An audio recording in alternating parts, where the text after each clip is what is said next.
उपमुख्यमंत्री पदासाठी सुनेत्रा पवारच का? राष्ट्रवादीसाठी सूत्र थेट दिल्लीतून हलतायत. पटेल आणि तटकरे यांना चालवणारा तो बडा नेता कोण? अजितदादांच्या अपघाती जाण्याच्या धक्क्यातून महाराष्ट्र सावरला नाहीये. अनेक प्रश्न दादांच्या मृत्यूला घेऊन जनतेच्या आणि त्यांच्या कार्यकर्त्यांच्या मनात आहेत. पण जिथे महाराष्ट्र सावरला नाही तिथे सुनेत्रा वहिनी कशा सावरल्या? राष्ट्रवादीतून सुनेत्रा पवार यांनीच का उपमुख्यमंत्री पदाची शपथ घेतली?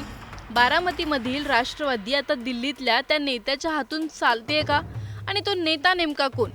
सर्व जाणून घेणार आहोत या व्हिडिओमधून. त्यामुळे हा व्हिडिओ शेवटपर्यंत नक्की पहा आणि टाइम्स नाऊ मराठीच्या सर्व माध्यमांना सबस्क्राईब आणि फॉलो करायला विसरू नका.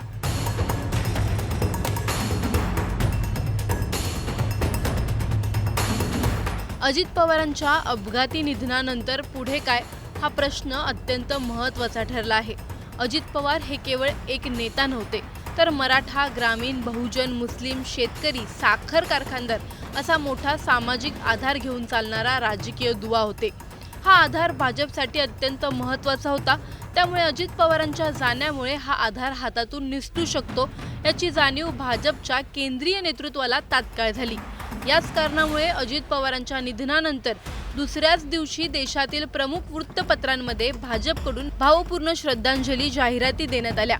त्याचवेळी अपघाताबाबत सुरू झालेल्या चर्चांना पूर्णविराम देण्याची गरज निर्माण झाली. ही चर्चा थांबवण्याची ताकद फक्त शरद पवारांकडे होती आणि त्यांनीच समोर येऊन अपघाताबाबत राजकारण करू नये असं स्पष्ट सांगितलं. यामुळे त्या क्षणी भाजप आणि शरद पवार यांच्यात एक अलिखित समन्वय झाल्याचंही बोललं गेलं. मात्र या सगळ्या गणिताला कलाटणी मिळाली ती अजित पवारांच्या अंत्यसंस्काराला अमित शहा यांनी उपस्थिती लावल्यामुळे. सांगितलं जातं की यावेळी पवार कुटुंबाची देहबोली, नेत्यांच्या हालचाली आणि भविष्यात शरद पवार पुन्हा संपूर्ण राष्ट्रवादीवर पकड मिळवू शकतात हे अमित शहांच्या लक्षात आलं. सहानुभूतीचा मोठा राजकीय फायदा शरद पवारांना होऊ शकतो हे गणित इथे स्पष्ट दिसू लागलं. यानंतर अजित पवार गटाचे प्रमुख नेते प्रफुल्ल पटेल आणि सुनील तटकरे यांच्याशी चर्चा झाल्याचं सांगितलं जातं. या चर्चेत अजित पवारांच्या निधनानंतर गटाला तात्काळ चेहरा न दिल्यास संपूर्ण गट विखुरला जाईल आणि शरद पवारांचं वर्चस्व पुन्हा प्रस्थापित होईल अशी भीती व्यक्त करण्यात आली होती. याच पार्श्वभूमीवर शरद पवारांना बाजूला ठेवून निर्णय घेण्याचा मार्ग मोकळा झाला. या चर्चांमधून सुनेत्रा पवारांचं नाव पुढे आलं. थेट मोठे नेते बोलण्याऐवजी नरहरी झिरवळ यांच्या मार्फत हे नाव पुढे आणण्यात आलं, जेणेकरून शरद पवार गटाकडून तात्काळ प्रतिक्रिया येऊ नये. काही तासातच सुनेत्रा पवार उपमुख्यमंत्री होण्याची चर्चा वाऱ्यासारखी पसरली. या सगळ्यामागे एकच मोठं कारण मानलं जातं, सहानुभूतीचा राजकीय फॅक्टर.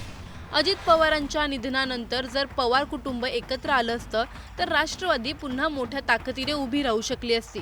हे होऊ न देणं आणि पवार फॅक्टरला मर्यादित ठेवणं हीच भाजपची मुख्य रणनीती असल्याचं राजकीय जाणकार सांगतात.